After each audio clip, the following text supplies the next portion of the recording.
చరిత్ర అనేది దాస్తే దాగేది కాదు అధ్యక్ష. ప్రగతి భవన్కు పోయి అక్కడ కేసీఆర్ గారి పేరు మీద మట్టి పూయంగానే చరిత్ర మరుగున పడిపోదు అధ్యక్ష. తప్పకుండా వాస్తవాలుగానే ఉంటాయి. వాస్తవం ఏంది అంటే 50 ఏళ్ల గోస తర్వాత కలిసొచ్చే కాలానికి నడిసొచ్చే కొడుకు కేసీఆర్. తెలంగాణ తల్లిని దాస్య శృంఖలాలు తెంచిన కొడుకు కేసీఆర్ గారు అధ్యక్ష. వాళ్ళ వారు మాట్లాడినారు గవర్నర్ గారు. మార్పు మొదలైంది, నిర్బంధం పోయింది అన్నారు. అవును అధ్యక్ష, మార్పు మొదలైంది, నిర్బంధం పోయింది. ఎప్పుడు పోయింది అధ్యక్ష నిర్బంధం? జూన్ 2, 2014 నాడు దాస్య శృంఖలాల నుంచి శ్రీశ్రీ గారు చెప్పినారు అధ్యక్ష, బానిసకొక బానిస అని. దరిద్రం ఏంటంటే అధ్యక్ష, దరిద్రం ఏంటంటే గతంలో మనల్ని పీడించిన వాళ్ళు పోయినారు, కానీ వాళ్ళ పేర్లు తలుచుకునే వాళ్ళు ఇంకా అక్కడే ఉన్నారు అధ్యక్ష. అది బానిసకొక బానిస అంటే కదా అధ్యక్ష. ఇంకొక మాట చెప్పాలి అధ్యక్ష. ఈరోజు గత 10 ఏళ్ళని మాట్లాడుతున్నారు. చెప్తాం అధ్యక్ష. విద్యుత్ సంస్థల గురించి చెప్తాను, ఇంకా చాలా విషయాలు చెప్తాను. మధ్యలో వారే ఇప్పుడు ఒక 15 నిమిషాలు డిస్టర్బ్ చేశారు. మీరు లెక్క రాసుకోవాలి. మీరు కూడా మేము 39 మంది ఉన్నాం, వాళ్ళు 64 మంది ఉన్నారు. మిడిసిపడుతున్నారు అధ్యక్ష. ఎంత అధ్యక్ష తేడా? 1.85% ఓటు మాత్రమే. 1.85% అధ్యక్ష. ఈ రకమైన మిడిసిపాటు మంచిది కాదు. గౌరవ కేటీఆర్ గారు, సబ్జెక్ట్ డీవియేషన్ కాకుండా నేనేం అవ్వలేదు సార్, ఆయన చెప్పిన దానికే చెప్తున్నా. మిమ్మల్ని అక్కడ కూర్చోబెట్టారు అంటే చెప్తున్నా అధ్యక్ష. ఎక్కువ తేడా ఏం లేదు సార్, మిడిసిపాటు వద్దని చెప్తున్నా సార్. దాన్నే అధ్యక్ష వారు సమాధానం ఎట్లా చెప్తారు చెప్పండి సార్. సమాధానం ఎట్లా చెప్తారు? Leader of the house. Speaker sir, కొంతమంది ఎన్ఆర్ఐస్కి ప్రజాస్వామిక స్ఫూర్తి అర్థము అవగాహన కాదు. మనం ప్రయత్నం చేసినా కూడా వారు తెలుసుకునే ప్రయత్నం చేయరు. ప్రజాస్వామ్యంలో 49కి 0 వాల్యూ ఉంటుంది, 51కి 100% వాల్యూ ఉంటుంది. ఎందుకంటే 51% ఓట్లు, 51% నెంబర్ ఉన్న వాళ్ళు ప్రభుత్వాన్ని ఏర్పాటు చేస్తారు. 49% ఉన్న వాళ్ళు ప్రతిపక్షంగా కూర్చొని ప్రభుత్వం తీసుకునే పరిపాలనలో నిర్ణయాలను, శాసనాలను సహేతుకంగా విశ్లేషించి సలహాలు సూచనలు ఇస్తారు. సలహాలు సూచనలు ఒకవేళ ప్రభుత్వము పెడచెవిన పెడితే నిరసనలు, ధర్నాలు, రాస్తారోకలు చేస్తారు. అవసరమైతే ఆమరణ నిరాహార దీక్షలు చేసిన కూడా సందర్భాలు ఉన్నాయి. ఆ స్పిరిట్ను తీసుకోవాలి తప్ప వాళ్ళు 64 ఉన్నారు, మేము 39 మంది ఉన్నాం, మేము అచ్చోసిన ఆంబోతుల్లాకున్నాం, మేము పోడియంలోకి వచ్చి కుస్తీలు కొట్లాడతాం, ఈ రకమైన భాష వారి గౌరవానికి కానీ ఈ సభను నడిపించుకోవడానికి కానీ సహకరించదు. రెండవ అంశం, పదే గత పాలన గురించి, గత ప్రభుత్వాల గురించి మాట్లాడుతున్నాను. సరే, వారు ఏం మాట్లాడతారో మొత్తం విన్నాక రిప్లై చేద్దాం అనుకున్నాను. కాకపోతే నా రిప్లై కోసం వారు తహతహలాడుతున్నారు. గత పాలనలో యూత్ కాంగ్రెస్ వైస్ ప్రెసిడెంట్గా కల్వకుంట్ల చంద్రశేఖరరావుకు అవకాశం ఇచ్చిందే కాంగ్రెస్ పార్టీ.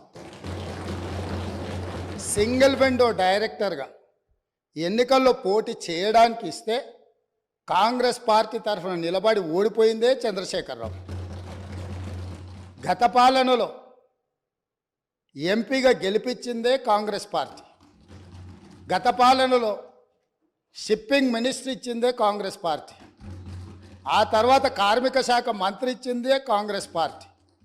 అంతెందుకు ఇక్కడ సభ్యుడు ఉన్నాడు, వారు కూడా వారి కుటుంబ సభ్యులే.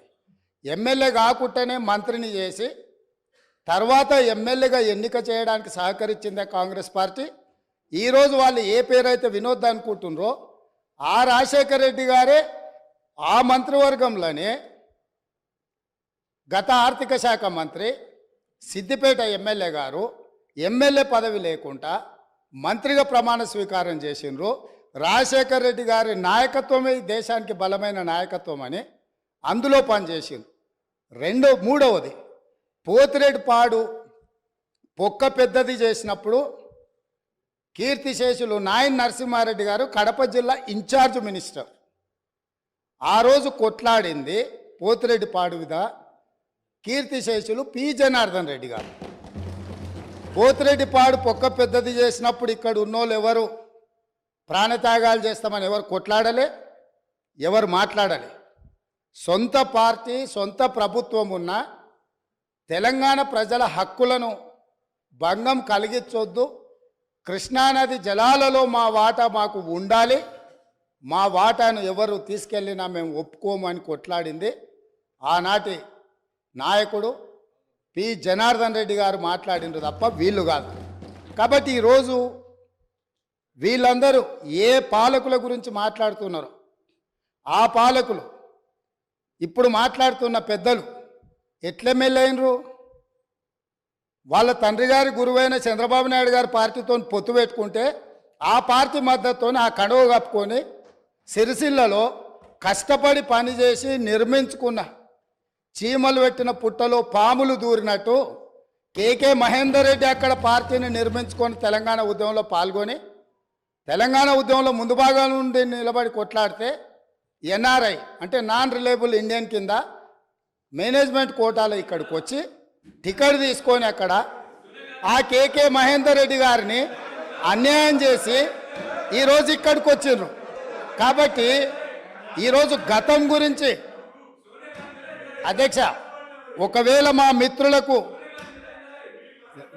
ఒకవేళ వాళ్ళకు అంతగా గతం గురించి చర్చించాలనే ఆలోచన ఉంటే ఒకరోజు మొత్తం తమరు సమయం ఇవ్వండి. తప్పకుండా జూన్ 2, 2014 కంటే ముందు జరిగిన 55 సంవత్సరాల పరిపాలన మీద సంపూర్ణమైన చర్చ ఇక్కడ పెడదాము. ఈరోజు ఇక్కడ జరుగుతున్న చర్చ జూన్ 2, 2014 నుంచి జరిగిన పరిపాలన, చేసిన విధ్వంసము, నాయకత్వం యొక్క వ్యవహార శైలి మీద మనం ఈరోజు మాట్లాడుకుంటున్నాము. కాబట్టి వారికి గతం గురించి చర్చించాలనే కోరిక ఉంటే మాకు ఎలాంటి అభ్యంతరం లేదు. గతంలో జరిగిన పరిపాలనలో ఇక్కడున్న వాళ్ళకి చాలామందికి పాత్ర లేకపోవచ్చు, కానీ అక్కడున్న వాళ్ళకు చాలామందికి పాత్ర ఉంది. ప్రత్యక్షంగా మంత్రులు చేసిండ్రు. అక్కడున్న నాగేందర్ గారు, ఆ పక్కనున్న శ్రీనివాస్ యాదవ్ గారు, ఆ పక్కనున్న హరీష్ రావు గారు, అక్కడున్న కడియం శ్రీహరి గారు, ఆ పక్కనున్న పోచారం శ్రీనివాసరెడ్డి గారు, ఆ పక్కనున్న గంగుల కమలాకర్ గారు, అన్ని పేర్లు మొత్తం అన్ని లిస్టు చదువుతా. వీళ్ళందరూ కూడా ఈరోజు వారు ఏదైతే పాపాలు జరిగినాయి అంటుండ్రో ఆ పాపాలలో సంపూర్ణమైన భాగస్వామ్యం వాళ్ళదే ఉన్నది. వరంగల్ ప్రాంతంలో జరిగిన ఎన్కౌంటర్లకు ఎవరి కారణమని చర్చ ఉంది అధ్యక్ష? ఈరోజు వారే మాట్లాడుతున్నారు. ఏమని గవర్నర్ ప్రసంగంలో మొత్తం కాంగ్రెస్ పార్టీ మేనిఫెస్టోనే పొందుపరిచిండ్రని చాలా సీనియర్గా పనిచేసిండ్రు మంత్రులుగా. గవర్నర్ గారి ప్రసంగము పార్టీ యొక్క ఎన్నికల మేనిఫెస్టోను మంత్రివర్గంలో చర్చించి మా ప్రభుత్వం యొక్క భవిష్యత్ కార్యాచరణను మంత్రివర్గం ఆమోదం చేసిన తర్వాతనే గవర్నర్ గారు ప్రసంగిస్తారు. పరిపాలనలో అనుభవం ఉన్న వాళ్ళు, గతంలో ఈ రకమైన నిర్ణయాలు చేసిన వాళ్ళు కూడా ప్రజల్ని తప్పుదోవ పట్టించడానికో లేకపోతే వాళ్ళ యజమానులను సంతోషపెట్టడానికో ఎందుకు మాట్లాడుతున్నారో నాకైతే తెలియదు.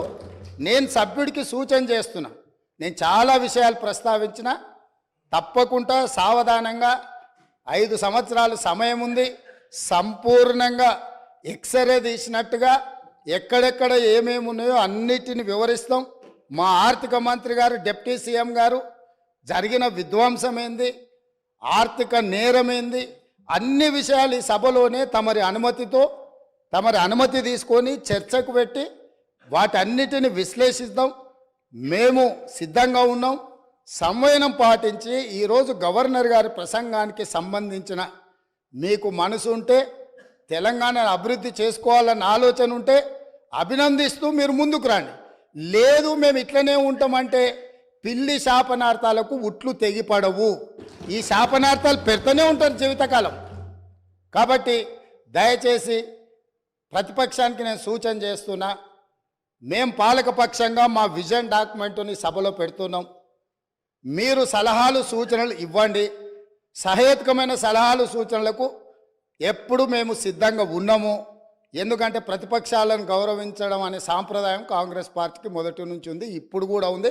ఆ సాంప్రదాయాన్ని కొనసాగిస్తామని మీ ద్వారా వారికి తెలియజేయదలుచుకున్నాం. గౌరవ కేటీఆర్ గారు. అధ్యక్ష, గౌరవ ముఖ్యమంత్రి గారు మరి ముఖ్యమంత్రి అయిన తర్వాతనన్నా కొద్దిగా మర్యాదకరంగా మాట్లాడతారేమో అనుకున్నా అధ్యక్ష. కానీ కొన్ని ఊహించలేము అధ్యక్ష, కొన్ని ఊహించలేము. ఎందుకంటే కొంతమందికి అది సాధ్యం కాదు. ఎందుకంటే వారికి అర్థమైంది అధ్యక్ష, ఎందుకంటే తెలంగాణ తెచ్చిన నాయకుడిని పట్టుకొని కల్వకుంట్ల చంద్రశేఖర్ రావు అని ఏకవచనంతో మాట్లాడతారు. తెలంగాణను వ్యతిరేకించిన వాళ్ళనేమో గారు గారు అని మాట్లాడినప్పుడే అర్థమైంది అధ్యక్ష, వారి సంస్కారం ఏందో, వారి పరిజ్ఞానం ఏందో అర్థమైంది అధ్యక్ష. అచ్చోసిన ఆంబోతు, ఇది ఒక ముఖ్యమంత్రి మాట్లాడిన మాట, అచ్చోసిన ఆంబోతు. అధ్యక్ష, ఎవరు అధ్యక్ష అచ్చోసిన ఆంబోతు? చీమలు పెట్టిన పుట్టలో దూరిన పాము. అధ్యక్ష, కాంగ్రెస్ అనే పార్టీలో పాపం మా బట్టన్న, మా శ్రీధర్ అన్న, మా దామోదర్ అన్న, మా ప్రభాకర్ అన్న, అదేవిధంగా మా ఉత్తమన్న, మా కోమటిరెడ్డి వెంకటరెడ్డి అన్న, మా దామోదర్ అన్న, వీళ్ళందరూ కలిసి పెట్టిన పార్టీలో ఇవాళ దూరి ముఖ్యమంత్రి పదవి తీసుకుని ఆయన చీమలు పెట్టిన పుట్టలో పాముల గురించి మాట్లాడితే చాలా చండాలంగా ఉంటుంది సార్. దయచేసి ఇంకొక మాట అధ్యక్ష. అధ్యక్ష, ఎన్ఆర్ఐలు నాన్ రిలయబుల్ అన్నారు. అధ్యక్ష, ఎన్ఆర్ఐలు నాన్ రిలయబుల్ ఇండియన్స్ అన్నారు. నాన్ రిలయబుల్ ఇండియన్ అంటే అధ్యక్ష నేను అడుగుతున్నా, ఎవరు అధ్యక్ష ఎన్ఆర్ఐలకు టికెట్లు అమ్ముకున్నది? ఎవరు అధ్యక్ష ఎన్ఆర్ఐలకు టికెట్లు అమ్ముకున్నది? ఎవరికి తెలియదు అధ్యక్ష ఇది? అధ్యక్ష, నేను ఇంకొక మాట కూడా అధ్యక్ష, ప్లీజ్ ప్లీజ్ గౌరవ కేటీఆర్ గారు, మేం చెప్పింది అదే అధ్యక్ష, మేం చెప్పింది అదే. తెలంగాణ ప్రజలు ఎన్నుకున్న ముఖ్యమంత్రి కాదు, ఢిల్లీ నామినేట్ చేసిన ముఖ్యమంత్రి అనే చెప్తున్నాను. నేను కూడా అదే నేను అధ్యక్ష, నేను ఒక్కడిని మాట్లాడుతున్నాను ఇక్కడ నుంచి. ముఖ్యమంత్రి గారితో సహా 5 మంత్రులు ఇంటరప్ట్ చేస్తున్నారు. ఇదేం పద్ధతి అధ్యక్ష? ఇది అధ్యక్ష, ఇది మీరు నడపాలా, హౌస్ని మీరు నడపాలా అధ్యక్ష. వారు సార్ వినండి sir, in democracy sir we have utmost respect for you. Prasad గారు, స్పీకర్ గారు, మీరంటే చాలా రెస్పెక్ట్ ఉంది అధ్యక్ష. The opposition in a democracy has its say, the government has its way. మేము మాట్లాడిన తర్వాత వాళ్ళకు పుష్కలంగా మైక్ ఇవ్వండి, గంటలు మాట్లాడమని నేను వద్దనట్లేదు సార్. కానీ ఈ రకంగా ఒక వ్యక్తి మాట్లాడుతుంటే, ఒక సభ్యుడు మాట్లాడుతుంటే ముఖ్యమంత్రి గారితో సహా 5 మంత్రులు లేచి, ప్రభాకర్ గారు, దామోదర్ గారు, శ్రీధర్ బాబు గారు, బట్టి గారు, ముఖ్యమంత్రి గారు అందరూ మాట్లాడితే, గౌరవ కేటీఆర్ గారికి నా సూచన సార్, గవర్నర్ ప్రసంగం విషయంలో దాన్ని మాట్లాడుతున్నా సార్ నేను. వారు మాట్లాడిన దాన్ని మాట్లాడుతున్నా నేను. ఈ డీవియేషన్ రాదు మనకు. నేను అదే అండి, వారు మాట్లాడింది రైట్ సార్. ఎన్ఆర్ఐలు నాన్ రిలయబుల్ ఇండియన్స్ అన్నారు. మరి ప్రపంచవ్యాప్తంగా ఉన్న ఎన్ఆర్ఐలు గమనించాలా. కాంగ్రెస్ పార్టీకి ఎన్ఆర్ఐల మీద ఉన్న గౌరవం, ఎన్ఆర్ఐల పట్ల ఉన్న ప్రేమ, గౌరవ ముఖ్యమంత్రి గారికి ఉన్న ప్రేమ గమనించాలని నేను కోరుతా ఉన్నా. ఇంకొక మాట అధ్యక్ష, ఎన్ఆర్ఐలు అన్నారు అధ్యక్ష. ఎవరు అధ్యక్ష? 100 కోట్ల మంది భారతీయులను కాదని బయట నుంచి తెచ్చుకున్న అధ్యక్షులు తీసుకుంది ఎవరు అధ్యక్ష? బయట దేశం వాళ్ళని తెచ్చుకున్న అధ్యక్షులు చేసుకున్న దుస్థితిలో ఉన్న కాంగ్రెస్ పార్టీ ఎన్ఆర్ఐల గురించి మాట్లాడితే ఎట్లా అధ్యక్ష? ఏదేమైనప్పటికీ అధ్యక్ష ఒకటి వాస్తవం, గత 10 ఏళ్లలో పాలమూరులో వలసలు బంద్ అయినాయి, వలపోతలు బంద్ అయినాయి. 14 రాష్ట్రాల నుంచి కూలీలు వచ్చి వాళ్ళ తెలంగాణలో నాట్లేస్తున్న విషయం వాస్తవం కాదా? 14 రాష్ట్రాల కూలీలు. అధ్యక్ష, మీరు నల్లగొండలో ఫ్లోరైడ్ బండ నల్లగొండ గుండె మీద పెట్టిపోతే ఆ ఫ్లోరైడ్ బండను దించింది కేసీఆర్ కాదా? ఆ విషం నీళ్ల పీడ విరగడ చేసింది కేసీఆర్ కాదా? తెలంగాణను ఫ్లోరోసిస్ రహిత రాష్ట్రంగా పార్లమెంటులో ప్రకటించింది కేంద్ర ప్రభుత్వం కాదా? ఇది అబద్ధం అంటారా? సడుగులు విరిగిన సాలెల మగ్గానికి మంచి రోజులు తెచ్చింది కేసీఆర్ ప్రభుత్వం కాదా? ఇవాళ నేతన్నల ఆత్మహత్యలతో సిరిసిల్లను మీరు ఉరిసిల్లగా చేస్తే దాన్ని మళ్ళీ తిరిగి సిరిశాలగా చేసింది కేసీఆర్ ప్రభుత్వం కాదా? కునారిల్లిపోయిన కుల వృత్తులకు కొత్త ఊపిరులుదింది కేసీఆర్ ప్రభుత్వం కాదా? కాలే కడుపుతో అర్ధాకలితో ఎవ్వరు వండుకోవద్దని చెప్పి మానవీయ కోణంలో ఆలోచించి సంక్షేమంలో స్వర్ణయుగం సృష్టించింది, ఆసరగా నిలబడ్డది కేసీఆర్ ప్రభుత్వం కాదా?